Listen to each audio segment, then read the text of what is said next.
पालघर हा आदिवासी जिल्हा आहे, त्याचप्रमाणे नंदुरबार हा सुद्धा आदिवासी जिल्हा आहे आणि येथे सुद्धा पेसा कायदा आहे। पेसा कायद्यानुसार आदिवासी क्षेत्रामध्ये, अनुसूचित क्षेत्रामध्ये इतर कुठल्याही धर्माला स्थान नाही। त्याच्या रूढी, प्रथा, संस्कृती जतन करण्यासाठी कलम 4 सर्वांना क्रांतिकारी जोहार सगळ्यांना। एक दुःखद घटना 24/11/2025 सोमवार रोजी पालघरचे विद्यमान आमदार राजेंद्र धेड्या गावित यांच्या मातोश्रींचं निधन झालं।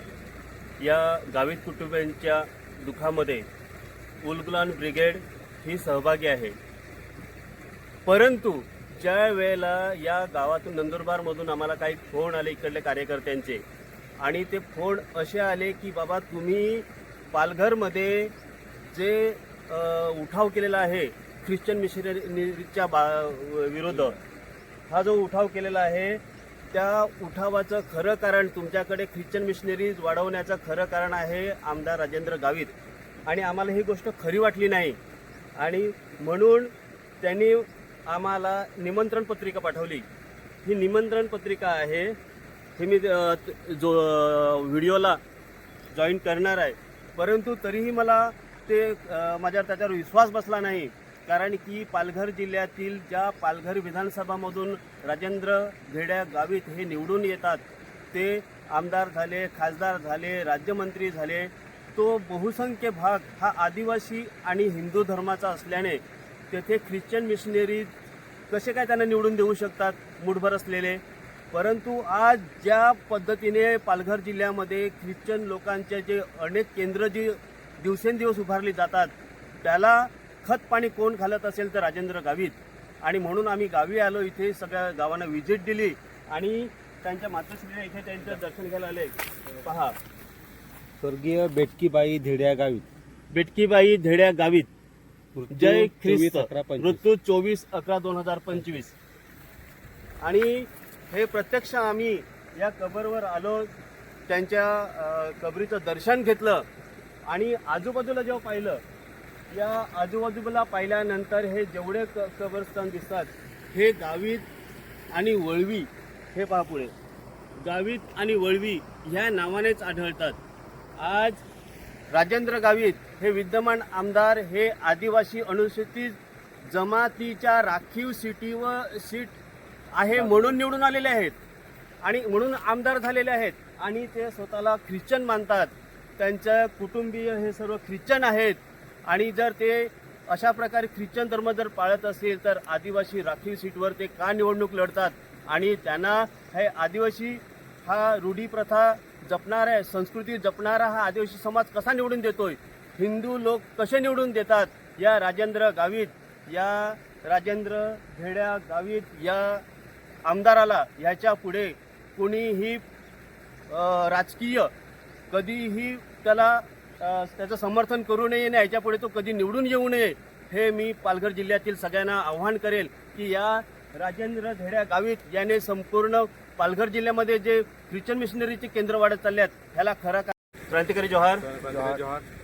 आज आम्ही नंदुरबारमधील या अशा ठिकाणी, अशा गावामध्ये आहोत, त्या गावाचं नाव आहे काढाव, त्या गावाचं नाव आहे भोमदीपाडा। या नवापूर तालुक्यातील, नंदुरबार जिल्ह्यातील नवापूर तालुक्यातील जो भोमदीपाडा आहे, या पाड्यामध्ये आम्ही आलेलो आहे। त्याचं कारण हे आहे की पालघर जिल्ह्यातील आमदार राजेंद्र धेड्या गावित हे विद्यमान आमदार आहेत आणि त्यांच्या आईंचं निधन 24/11/2025 सोमवार रोजी झालं। या गावित कुटुंबामध्ये, त्यांच्या दुःखामध्ये आम्ही सहभागी आहोत। उलगुलान ब्रिगेड त्यांच्या दुःखामध्ये सहभागी आहे, परंतु वाईट गोष्ट ही वाटली की या त्यांच्या आजूबाजूच्या परिसरातील लोकांचे फोन आले की तुम्ही जे ख्रिश्चन मिशनरीच्या विरोधात तुम्ही जो उठाव केलेला आहे ह्याला खरे कारण हे राजेंद्र धेड्या गावित आहेत। ही गोष्ट आम्हाला तेवढीच खरी वाटली नव्हती, म्हणून आम्ही ह्या एरियामध्ये आलो, त्यांच्या गावांना भेट दिली, आणि जेव्हा या कब्रस्थानावर आल्यानंतर पहा, स्वर्गीय बेटकीबाई धेड्या गावित हे त्यांच्या मातोश्रीचे नाव आहे, जय ख्रिस्त, मृत्यू 24/11/2025, आणि यांच्या कबरीवर येऊन आम्ही त्यांचं दर्शन घेतलेलं आहे, श्रद्धांजली अर्पण केलेली आहे। परंतु आज पालघर जिल्ह्यामध्ये जे ख्रिश्चन मिशनरीच्या विरोधात जे उलगुलान ब्रिगेडने मागच्या 1 वर्षापासून जे उठाव तयार केलेला आहे, त्या उठावाला कुठेतरी आळा घालण्यासाठी जे आमदार आहेत माननीय राजेंद्र गावित साहेब यांनी फार प्रयत्न करून ह्या उठावाला दाबण्याचा प्रयत्न केला आहे. कारण की बहुतेक ठिकाणी ह्या आदिवासी समाजाची फसवणूक करून आणि आपल्या ख्रिस्ती धर्माची घेऊ होण्यासाठी भरभराट होण्यासाठी त्यांनी पालघर जिल्ह्याला प्रचार प्रसार करण्यासाठी पालघर जिल्ह्यात त्यांनी थैमान असा घातलेला आहे. आज त्यांच्या गावात आज आल्यानंतर आज बघा हा पूर्ण परिसर बघा, हा पूर्ण परिसर आहे तो पूर्ण त्यांचा कब्रिस्तान आहे. पूर्ण त्याच्यातली जी आडनाव आहेत ही गावीत आणि वळवी आहेत, म्हणजे सर्व आदिवासी आहेत. ही आपली आदिवासी संस्कृती रूढी प्रथा जपण्याचा आपण जे प्रयत्न करत आहोत आणि याच आदिवासी जमातीच्या राखीव सीटवर हे राजेंद्र गावित निवडून येतात. तर या राजेंद्र गावित यांना पालघर जिल्ह्यामध्ये कुणीही कुठल्याही आदिवासी समाजाने मतदान करू नये. इतर जे हिंदू धर्मीय आहेत त्यांनीही मतदान करू नये, कारण की आदिवासी संस्कृती नष्ट करण्याचं काम हे राजेंद्र धेड्या गावित करत आहेत. आणि ह्यांचं विधानसभा सदस्यत्व रद्द करण्यासाठी उलगुलान ब्रिगेड लवकरच विधानसभा अध्यक्षांकडे मागणी करणार आहोत. आज हे पहा, ही जी हालत आहे, ही कब्रस्तान बघा पूर्ण. हे कब्रस्तान पूर्ण आदिवासी लोक हे ख्रिश्चन कन्वर्ट झालेले आहेत आणि ह्याला खत पाणी घालणारे हे